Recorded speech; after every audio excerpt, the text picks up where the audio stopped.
Good afternoon. The Senate panel on Foreign Affairs begins its probe into former President Rodrigo Duterte's arrest. The probe, which is presided by Senator Amy Marcos, specifically seeks to confirm that all measures were taken to protect Duterte's rights during his arrest under domestic laws and international treaties. In her opening speech, the senator laments that the former president was made to answer to foreigners.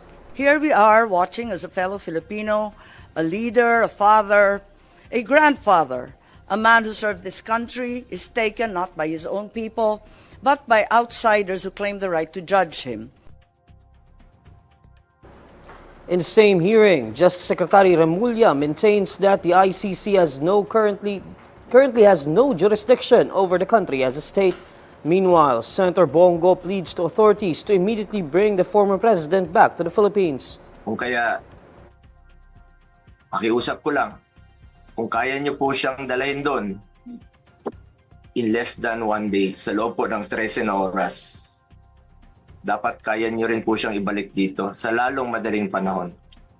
Dahil nangungulila po ang Pilipino at hindi kayang tanggapin ang nangyari sa kanya. Among those who attended the probe are Defense Secretary Gibo Teodoro, National Security Advisor Eduardo Año, Interior Secretary John Vic Remulla, and Philippine National Police Chief General Romel Marbel.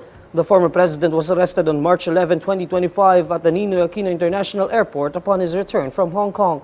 This was based on a warrant issued by the International Criminal Court charging him with crimes against humanity related to his anti-drug campaign during his presidency.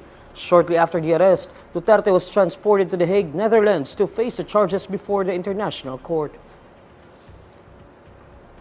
The International Criminal Court announces that British-Israeli lawyer Nicholas Kaufman has been officially appointed as former President Rodrigo Duterte's legal counsel in the International Criminal Court proceedings.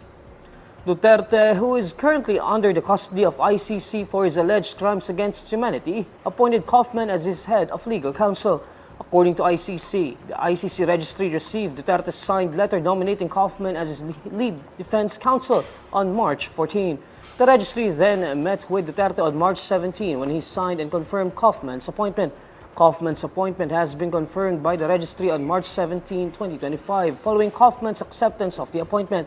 Aside from Kaufman, the former president's daughter, Vice President Sara Duterte, previously said that she will interview some lawyers to be part of Duterte's legal counsel. She also said that former Executive Secretary Salvador Medialdea and former presidential spokesperson Harry Roque will no longer be part of her father's counsel.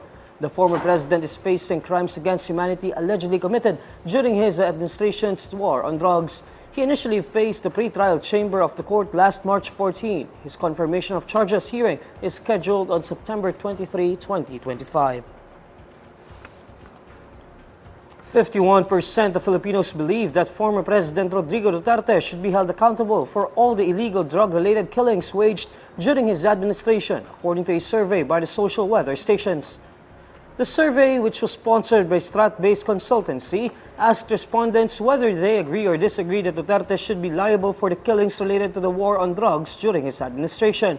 Based on the survey, 51% of the respondents answered that they agree with the statement, while 25% of the respondents disagreed that Duterte should be liable for the drug war killings. 14% were undecided on the matter, and only 10% said they are not knowledgeable enough to give an opinion on the matter. The SWS survey conducted face-to-face interviews among 1,800 registered Filipino voters aged 18 and above. 900 respondents came from Balance Luzon and 300 respondents each in Metro Manila, Visayas, and Mindanao. Duterte is the subject of the arrest warrant by the International Criminal Court for crimes against humanity related to extrajudicial killings during the drug war under his administration and his time as mayor of Davao City.